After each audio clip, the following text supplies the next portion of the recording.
হালাক নিরঞ্জন, এই ঘরের উপরে একটা পুরনো আত্মার ছায়া আছে। বাবাজি, আমার ঘরের উপরে কোনো ছায়া নেই, আমার বইয়ের ব্লাউজ আছে। আরে সালা, ছায়া ব্লাউজ না, তোর ঘরে ভূত আছে, নিচে আয়।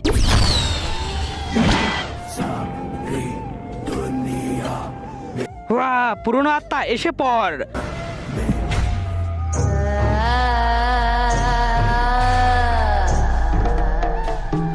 ধরে ফেলেছি। এই আত্মা দেখ, অনেক শক্তিশালী। আরে ঢঙ্গি বাবা, ও তো আমার বউ। আরে হারামি, একাকে ডেকেছিস? আমার মুখে চন্দন মেখেছি আর আমাকে ভূত ভেবে মেরেছে। আরে বোন প্লিজ, আমাকে মারবেন না।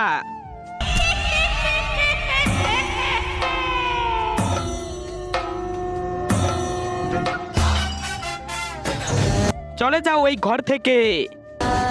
এই আত্মা অনেক ভয়ঙ্কর। বাবা, এটাকে কত হলে ভাগাবে? 20,000 নিব।